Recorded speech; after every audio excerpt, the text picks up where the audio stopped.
Assalamualaikum warahmatullahi wabarakatuh. Saya Raihan Indiar Priyadi, NPM 2011080221 dari Prodi BKPI kelas E. Khalifah Umar bin Khattab. Umar bin Khattab, nama lengkapnya adalah Umar bin Khattab bin Nufail, keturunan Abdul Uzza Al-Quraisy dari suku Adi. Umar dilahirkan di Mekah 4 tahun sebelum kelahiran Nabi Muhammad. Umar masuk Islam pada tahun kelima setelah kenabian dan menjadi salah satu sahabat terdekat dari Nabi Muhammad, serta menjadi khalifah kedua setelah Abu Bakar As-Siddiq. Setelah masuk Islam, Umar mempertaruhkan seluruh sisa hidupnya untuk membela dakwah Rasul. Umar menjadi benteng dan pilar ajaran Islam yang paling kukuh.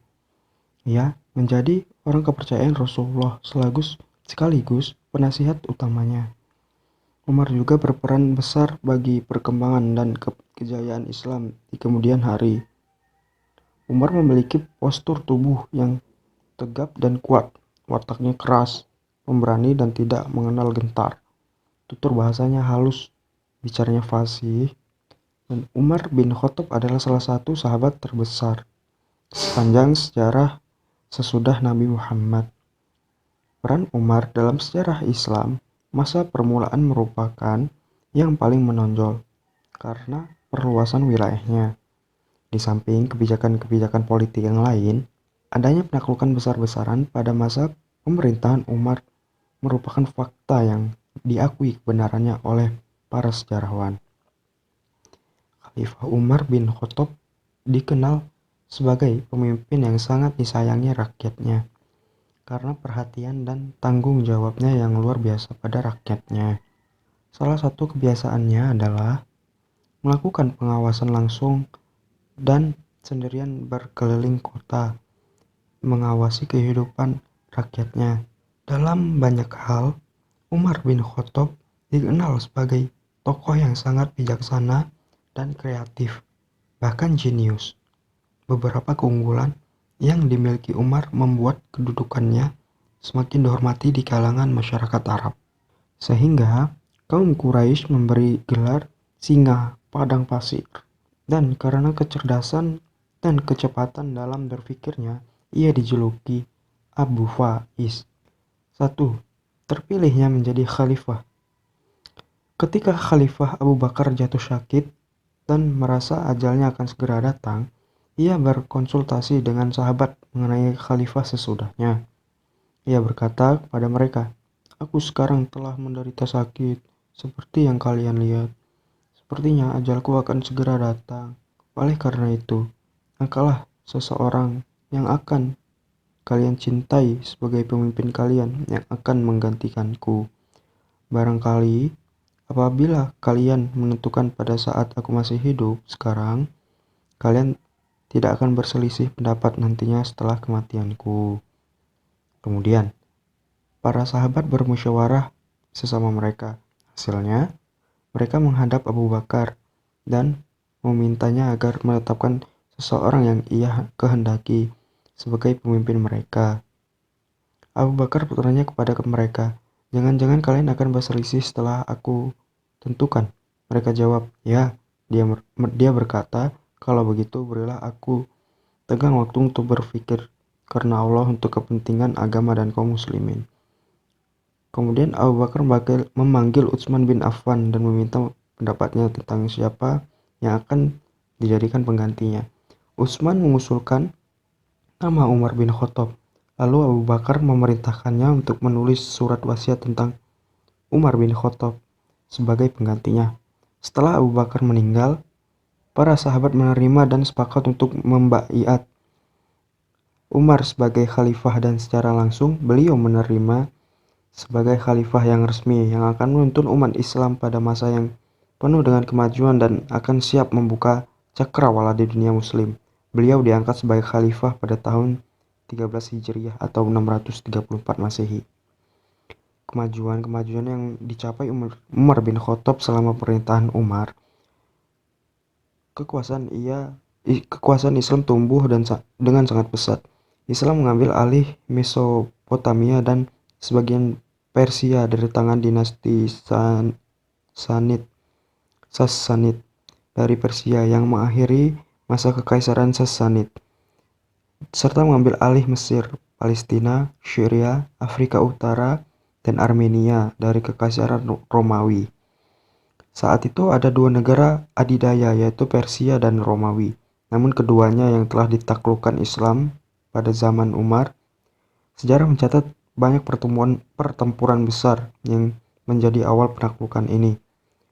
Pada pertempuran Yarmouk yang terjadi di dekat Damaskus, 20.000 pasukan Islam mengalahkan pasukan Romawi yang mencapai 70.000 dan mengakhiri kekuasaan Romawi di Asia kecil bagian selatan.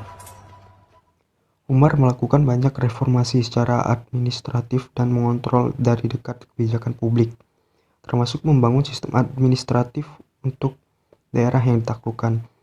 Ia juga memerintahkan diselenggarakannya sensus di seluruh wilayah kekuasaan Islam. Tahun 638, ia memerintahkan untuk memperluas dan merenovasi Masjidil Haram di Mekah dan Masjidil Nabawi di Madinah. Ia juga memulai proses modifikasi hukum Islam.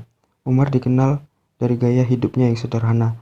Alih-alih mengadopsi hidup dan penampilan para penguasa di zaman itu, ia tetap sangat sederhana.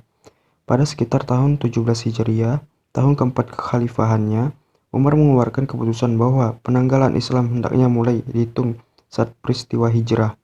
Ada beberapa perkembangan peradaban Islam pada masa Khalifah Umar bin Khattab yang meliputi sistem pemerintahan, politik, ilmu pengetahuan, sosial, seni, dan agama. Sebagaimana penjelasannya sebagai berikut. Perkembangan politik. Pada masa Khalifah Umar bin Khattab, kondisi politik Islam dan keadaan stabil. Usaha perluasan wilayah Islam memperoleh hasil yang gemilang. Karena perluasan daerah yang terjadi dengan cepat, Umar radhiyallahu anhu segera mengatur administrasi negara dan mencontoh administrasi yang sudah berkembang terutama di Persia. Perluasan penyiaran Islam ke Persia sudah dimulai oleh Khalid bin Walid pada masa Khalifah Abu Bakar, kemudian dilanjutkan oleh Umar. Tetapi dalam usahanya itu tidak sedikit tantangan yang dihadapi, bahkan sampai terjadi peperangan.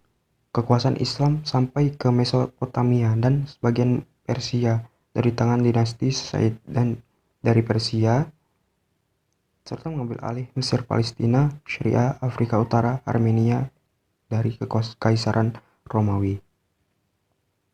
Administrasi pemerintahan diatur menjadi 8 wilayah atau provinsi: Mekah, Madinah, Syria, Jazirah Basrah, Kufah, Palestina, dan Mesir. Pada masa Umar bin Khattab mulai dirintis tata cara menata struktur pemerintahan yang bercorak desentralisasi. Mulai sejak masa Umar, pemerintahan dikelola oleh pemerintahan pusat dan pemerintahan provinsi. Karena telah banyak daerah yang dikuasai Islam, maka sangat membutuhkan penataan administrasi pemerintahan. Maka Khalifah Umar membentuk lembaga pengadilan, di mana kekuasaan seorang hakim terlepas dari pengaruh badan pemerintahan. Adapun hakim yang ditunjuk oleh Umar adalah orang yang mempunyai reputasi yang baik dan mempunyai integritas dan kepribadian yang luhur. Zaid ibn Sabit ditetapkan sebagai Qadi Madinah, Ka'bah ibnu Syur al-Azdi sebagai Qadi Basrah, Ubadah bin Samit sebagai Qadi Palestina, Abdullah bin Mas'ud sebagai Qadi Kufah. Pada masa Umar, Khalifah Umar bin Khattab, ekspansi Islam meliputi daerah Arabia, Syria, Mesir, dan Persia. Karena wilayah Islam bertambah luas, maka Umar berusaha mengadakan penyusunan pemerintah Islam dan peraturan pemerintah yang tidak bertentangan dengan ajaran Islam. Lalu Umar mencanangkan administrasi tata negara atau susunan kekuasaan, yaitu Khalifah Amiril Mukminin berkedudukan di kota Madinah yang mempunyai wewenang kekuasaan, dan wali atau gubernur berkedudukan di ibu kota provinsi yang mempunyai kekuasaan atas seluruh wilayah provinsi.